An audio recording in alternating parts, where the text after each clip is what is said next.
So before we really, deep dive into anything else, I just, because this news broke recently, so I just want to say before we get off the bat, bye, Bernie.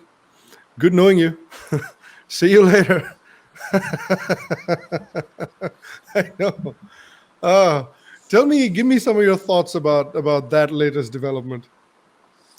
So, I'm so happy that Creep is out of the race. I mean, that man is such a wanker. He talks about let's get rid of billionaires. Right. When he himself is a millionaire with 3 houses. Right. He tries all kinds of weird justifications for it. When he was a penniless nobody, he was anti-millionaire. Once he became a millionaire, and this is the classic hypocrisy of these socialists. They are against everything that they are not. Which is why Margaret Thatcher used to, Winston Churchill used to say communism is the politics of failure, because everything that you fail at, you don't want other people to have. It's the worst kind of inferiority complex driven jealousy. Socialism is a mental condition. You need to be in serious therapy if you're a socialist. Unfortunately, we've normalized it as somehow being a legitimate political stream. Well, it's romanticized. It's not even normalized. It's at a situation where it's romanticized. At least in the United States, if you look at United States, Bernie is being painted as some Jesus-like figure. Well, drug-induced hazes have always been romanticized. Kubla Khan, that Coolidge wrote on an opium high, is considered one of the finest pieces of 19th century British poetry. So, fine, by all means, do drugs, but then write poetry. Don't write policy. Yeah, that's for sure. The only sad thing for the Democrats is that they might be happy that Bernie is gone, but now they're stuck with Biden, who is essentially not a sentient human being. True, but look, I see this Biden thing as a very, very good thing for India. And in a sense, it is also a validation that, there is a sane part of the Democratic Party that does not want loonies like Bernie coming on. Remember, Biden, as far as Indians go, he's never said anything on Kashmir, not on the lockdown, not on the Article 370 abrogation, not on the Delhi riots, not on anything. Has he ever been anti-India? All right. He's been completely India neutral, open to any kind of point of view. And, that's fine. Yeah.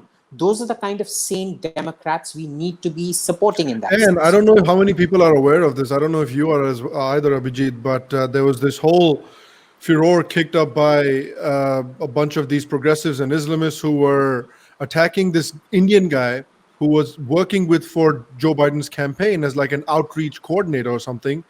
And just because he'd taken a photo with Modi back in like 2015 or something, and they were attacking this guy and they were trying to get this guy fired. And, to Biden's campaign's credit, they didn't bend.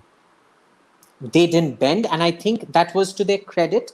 I think it worked for them. It wasn't just to their moral credit. It worked to their actual credit, because I think what is happening in the Democrats too, and this is the silent majority of Democrats who are clearly quite sane, that they realize Bernie, a lunatic like Bernie, is only going to end up giving more votes to Trump. The problem is that the only sane guy is having old age issues. He's having memory loss issues. So I do think Trump is going to walk all over him come election season. But we have to remember that even there, the Democrats, in that sense, did India a favor. They didn't do India a favor, but it's, it's that it's rejecting loonyism and extremism of any kind for a more centrist position. And, for me, that's very, very, very encouraging in the Democratic Party. I do agree. I mean, it was quite impressive. I mean, people that are even opposed to the Democratic Party, even like staunch Republicans who don't like the Democrats, have been impressed by how quickly and in what sort of force the Democrats sort of rallied behind Biden. Like when they realized that, okay, Bernie's in the lead and this guy might actually run away with it, a bunch of people dropped out and immediately backed Biden. None of them went and backed Bernie. They all went and backed Biden because they said, all right, we're going to do what's right for the Democratic Party. And that's kind of impressive. That's very impressive. And, But it's also, like everything, it's also a slight worry.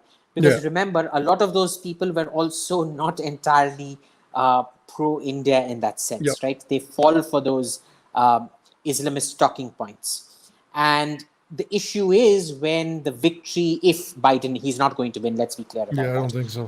But if Biden wins by some act of God, when the spoils of war have to be distributed, remember, these people will also have to be given crumbs, which then becomes problematic for us. Because, their official statements are a distillate of the kind of advice they listen to, of their decision. Do you mean anyone in particular? Inputs. Do you mean like somebody like a Amy Klobuchar or somebody like a Pete Buttigieg? Because those were the more high-profile people that sort of dropped out and endorsed Biden. Because as far as I know, I don't think Warren has endorsed anybody yet. She's still just sitting on the fence. She probably will sit on the fence for the rest of the year. Yeah, and Buttigieg was the one person who made just one very, very neutral comment about India. It wasn't even criticizing India, because I think the head of his campaign is also an Indian. So, there was that. So, there was all of that. But the other ones that made pro-Islamist statements, and remember, Bernie had all the crazy Islamists. Oh, yeah. Now the problem is those four, what's it called? The quad. What are those four nut jobs? Piglet number 1, Ilhan. Piglet number 2, AOC. Piglet number 3, Rashida Tlaib. Piglet number 4, Ayanna Pressley. They are going to latch on to Biden, and they will claim, even though they will end up losing him more votes nationally than they will bring him locally. They will bring him votes locally, but they will lose him votes nationally, because they all come from these white, guilt-ridden, high disposable income neighborhoods that are voting these quacks in to, sort of wash off their guilt for slavery or what real or imagined sins over the last 15 to 20,000 years of white supremacy. They will demand their chunk of flesh from him. So this is what we have to guard against. The battle isn't over, because we know Biden will lose, but then what does the Democratic Party, what direction does it go in after that? And that is where we need to watch out for what kind of electoral performance. Right now, for any India well-wisher in the Democratic Party, we need to be clear that these four and the thoughts that they represent have to be made the scapegoat, real or wrong. I think it's real. They're not scapegoats. They are actually a cause for Biden losing the election. We need to be ready to move in, to blame them, to pinpoint them as the main reasons for a Biden loss. They have to be taken down politically. Yeah, it is. What you're saying makes a lot of sense, because I almost thought that it probably would be better in the long term if Bernie became the candidate, in the sense that if Trump goes on to beat Bernie, then these crazy Bernie supporters don't really have much of a leg to stand on. Then they can't say that, oh, Biden screwed us. Biden was a bad candidate. If Bernie ran, he would have crushed Trump. But if Bernie ran and Trump crushed him, then these guys wouldn't have a leg to stand on. Then that, quote unquote intellectual movement would be sort of dead in the water before it, got too many legs. The problem right now with that campaign is that if Biden, since now is the nominee, and Biden runs and Biden gets crushed by Trump, all these progressive Bernie supporters are going to be like, see, you see this? Should have gone with us. Should have gone with Bernie. Instead, you ran this establishment guy. I mean, that's the whole narrative in the United States right now. Absolutely. Look, there's this really fun guy, leftist, but one of the most sane leftists till he became a Bernie bro, called Nathan Robinson. Right. He runs this thing called The Current Affair or something like that, based out of Boston, Harvard, of course. All these nut jobs come from Harvard. But he's one of the more sane leftists on most issues, not all issues. Right. He loses his balance when it comes to Bernie. He did write about it with Hillary. And, with Hillary, there was a case to be made that her negatives were too high. But remember, those were all the things that had been discussed before. Obama had to give it to her. He had to give his endorsement to her because he stole the election from her, the primaries in Florida and California and all of that when his primaries were happening. You remember that, right? I mean, that was a complete blatant theft of primaries. And she conceded them, and then the deal was that he would then back her for the next thing. So he had to do it, but everybody knew she was going to lose because her negatives were high.